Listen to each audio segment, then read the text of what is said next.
If you right now have any type of student loan debt or credit card debt, you have to watch this entire video because we're about to break down, should you be paying off that debt or should you be investing? And this is a very hot topic because student loans are right on schedule where you have to start making your monthly payments. So let's get into it. But before we do that, bro, I know you have a personal story you want to share, right? Yeah, bro, because this episode was inspired by, this lady friend, and I was trying to help her with her budget, man. And she's like, there's not that much money left over at the end of the month, but it's like she wants to invest, but she also had a lot of debt on her head. And I know a lot of people can relate to that. Like, what do I do with my extra money? Should I invest or should I pay off debt? So I was like, you know what?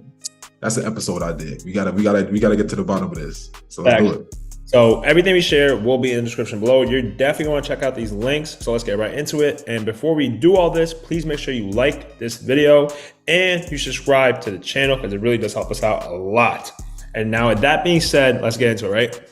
So this is a student loan calculator. The link is in the description below so you can input your own numbers. We personally will be inputting numbers that are based on the national average. So this is basically saying what is the total loan amount that you have, that you owe. So right now we're gonna round up to 40,000 because that's the average, the loan in term in years. So usually it's about 20 years. That's what the normal program starts off with. So we want to put 20 here, and then it's saying the interest rate.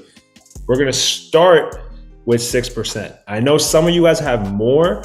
We're gonna start with 6 because some of the crazier ones, like private ones, go as high as 14, 15, 17. It's pretty wild. But let's just say, right, we click calculate, and now you see $286 is what you have to pay back monthly.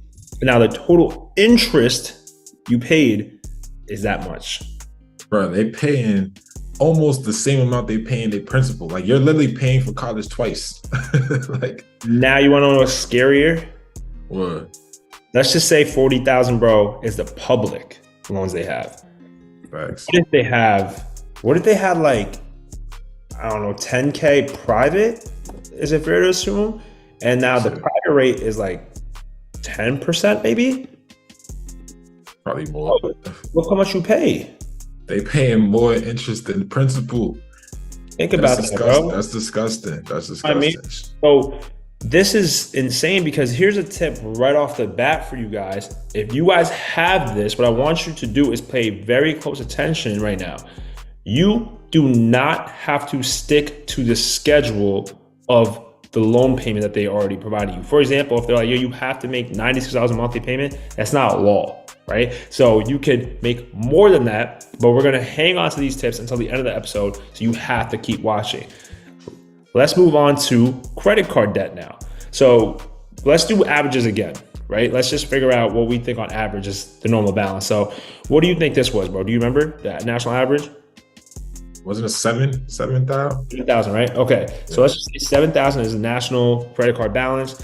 This one gets spooky. This one could go insane because it really is 22%, 18%, depends, but I'm just gonna say 20, right in the middle. Payments per month, it depends. Now think about it, guys. You guys are not paying what's actually due. You guys are paying the bare minimum because sometimes we can't afford to pay the whole thing off. So some of the payments right now are really $200 per month that you guys are paying. Just look at this insane thing for me right here. Just look at this, bro. $7,000 is the total principal paid, but you guys paid an additional $3,600 basically on interest, bro. And it took you 53 months to pay that off. That's 4 years. Right. That's insane to me. So at the end of the day, I know this is a debate on should you be paying this off or should you be actually investing into the market, whether pay off student loans or a credit card. So let's get into that and talk about ways that you could pay off your debt. And we're gonna tell you what you should be doing, whether you should do investing or should you be doing your debt. So let's get into it, right? First, well, let's figure out the ways that they could pay off their debt. Let's go over some methods, bro. What's the first one that we see here? Go ahead. So they talk about a debt snowball effect, which is basically, like I said, you're trying to get rid of debt. So you have different types of debt that you're dealing with. So you may want to attack the debt with the lowest interest rate first. and kind of get that out the way, the lowest amount of money owed. So it's kind of a confidence boost for yourself. Like, you know what? I'm getting the ball rolling like a snowball. And you know what? Then I'm gonna move on to the next type of debt that I'm gonna attack and really go hard with that one and kind of build momentum with your debt. Or you could start with the highest debt and then kind of work your way down to the lowest one. So that right there is personal preference, but it does the same effect. You're basically hitting milestones to give you momentum on the act of paying debt. Yep. So the last one he just mentioned, the latter one, is debt avalanche, where you start with the highest interest rate and the biggest amount and you keep on going, versus that snowball, which he mentioned first. Completely your preference, what you like to do, but it's just a way to start. Another thing you could do is debt consolidation. So I know we spoke about this a lot before. This has your high interest rate debt, like we're talking about credit card debt, or you can also do student loan debt. So I know, Rel, we spoke about this earlier. What do you think about this method? Yeah, I think this is solid, man, because first of all, a lot of people sometimes forget to pay one bill and they pay the other, and like you have a bunch of bills all over the place, but when you can consolidate it and they're kind of averaging out that interest rate too, it works out better for you a lot of times in the long run. So it's better to consolidate your loans if it suits your case. Obviously, things are situational, but largely that's a good method to take. Yeah, and also, guys, when you think about consolidating, you don't know what to do. Don't think about it's just, oh, we're just gonna have to open an account and we're gonna have to like call and figure out how to actually do this. You can call your service provider who actually is the one where you owe debt to, and they can walk you through a lot of this stuff. You don't have to do it all by yourself at all if you're confused. So don't worry about that. And they also, mentioned here a balance transfer credit card. I'm going to show you some good balance transfers, but just so you know, what you can do is if you have, let's say, credit card debt with a card right now, you're like, man, I owe, $2,000 to this one card to Discover, for example, Discover, that company. You could now go to Chase and take advantage of their promotional offers. Like, hey, if you bring us your debt, we'll pay Discover for you and you'll owe us that instead. You'll owe Chase that debt instead. But here's the catch. We're not going to give you an interest rate for the first 15 months or the first 18 months. So that's why you should take advantage of this, because Discover has you paying interest, and you've seen on the last visuals how much interest really eats at your pockets. But Chase is going to take your debt for you, and you're not going to owe Chase any interest. So that means for those 15 to 18 months when you have that debt with no interest involved, you better be taking advantage. Pay that whole thing down in that year and a half, for real. Yeah, that's huge. I know a lot of people do that for weddings. A lot of people do that for big purchases that they have coming up. They'll open a credit card for that exact reason, so they don't pay debt on those big purchases. Another thing you could do, guys, budget. Just as simple as that. We talk about budgeting a lot, and it says boost debt payoff with budgeting. You have to choose a system that works for you. Like if the 50, 30, 20 doesn't work for you, don't do it. If the 70, 10, and 20 works for you, do it. You guys can use the budget that we always speak about as well. You just have to pick something that actually allows you to gain momentum. Once you gain momentum and you see like, yo, I can pay off debt, I can start investing, I could do everything I want in life and be okay, it's going to motivate you, because now you're going to get encouraged by the fact that, yo, this is actually working.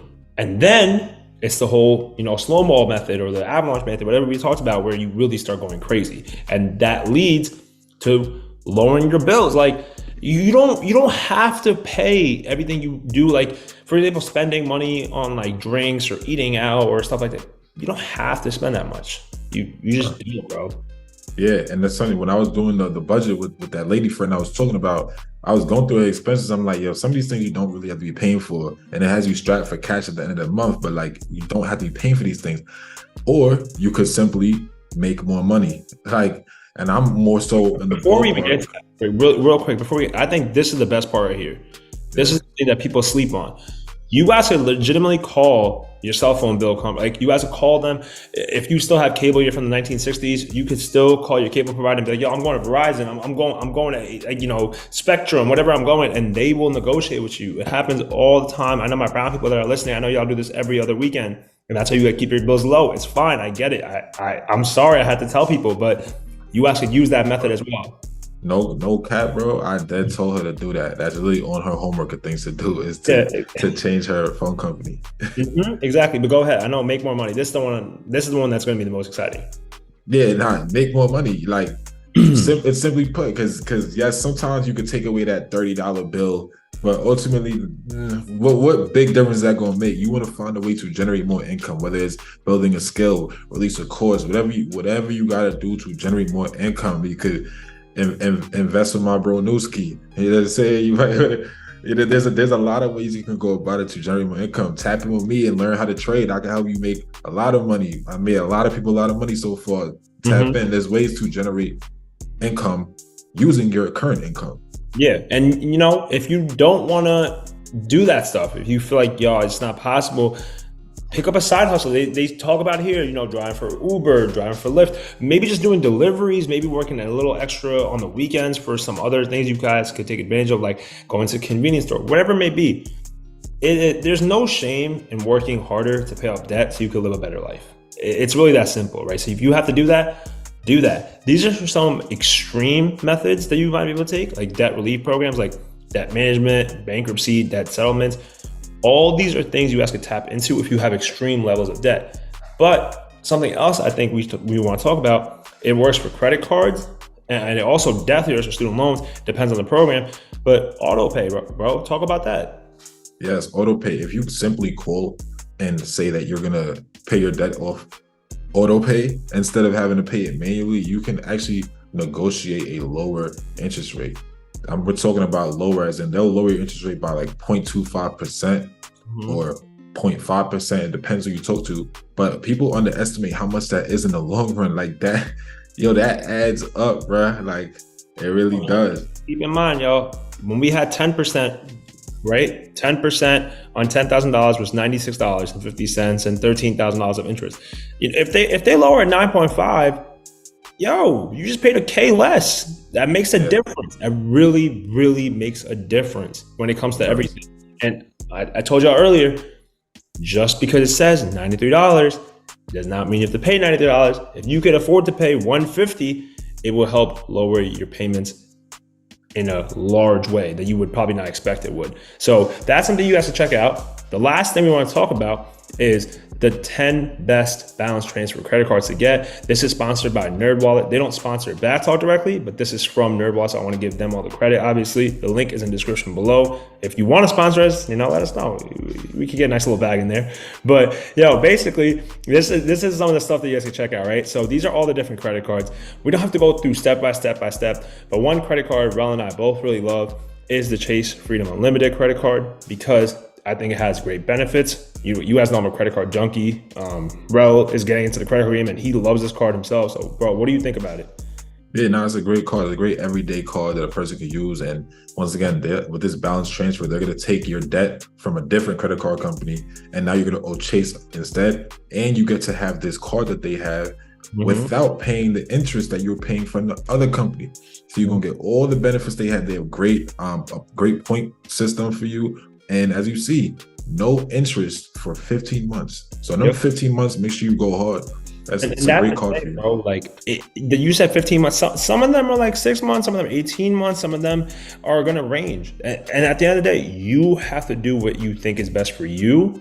But however, just don't be scared to start your journey. That's I think the biggest message of this whole video. Like, y'all have to just start. So we just gave you a bunch of different things. And the last thing I think we have to cover. I just want to say all of those cards are either 15 or 18 months. Like where it says 6 months, that's just for purchases. That's for purchases. Yeah, that's for purchases. But for the balance transfers, it's all gonna be 15 to 18. So those are all great cards for y'all for balance transfers. That's a fact. Good cash. This is the last thing I wanted to talk about, right? So your opinion on this. So what do you think? I think we're gonna have the same answer, so I'm just let you handle it. Invest or pay off debt?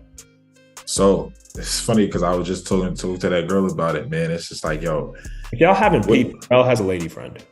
He's said it 3 times at this point. He said it 3 times. If y'all haven't peeped already. Let's relax. Let's relax. I don't know what's going on. I don't know what's going on with him. His hat is too tight. I don't know what's going on. Anywho, so you know what I mean? What I was telling her was like kind of looking at which one, like, all right, you look at the stock market, you could expect a 10% return per year on average. But I'm looking at her debt and I'm saying, man, they charging you 20-something%. Right. So like they're eating at your pockets more then you will be growing your pockets in the stock market. So maybe it's best to kind of focus on paying that debt off, or maybe find a way to have a happy medium, but you need to be addressing that debt. You can't just kind of keep paying minimums. You got to have a payment plan behind that. So what I told her literally was get a balance transfer so we could have a good 18-month time period to where you could just focus on that debt. During those 18 months, we're going to have a payment plan, and then we'll take advantage of the market at very specific price points if we see certain dips. But most of her money will be going to paying off that debt because it has a higher interest rate that's eating at your pockets. Yeah, no, I'm pretty much in agreement. Like, I think credit card debt doesn't matter what you're getting from the stock market. Just pay it off. It's too high of debt. You're not most likely getting 18 to 25%. As you see, some of this is 29%. You're not making that in the stock market right now, right? So just pay off the credit card debt. Student loan debt, pretty much what Rel said. Like, have a happy medium if you can. But if debt is really that important to you and it's sitting on your head, just pay it off, bro. My personal testimonial here is during COVID time period when student loans were completely shut off, I actually made a good amount of money from Square. So I took that money and I paid off debt right away because the interest I made was just so heavy that I was like, I could pay off a large chunk extremely quick right now. So why not do it? So if that's your situation, do that, right? But it all depends on your personal preference, unless it's credit card. Pay that ish off right away. Right away. But I mean, that's the episode for y'all, man. That's really what it is. We want to cover everything. Let us know what you think. Let us know if you like the episode, what you think about it. Let us know how you feel about Rel having a lady friend as well. But always make sure you like, comment, and subscribe to the channel. Plus that little notification bell because we drop 2 videos a week. And you do not want to miss them. Check us out on Monday. But until then, peace. Peace. Soundstripe.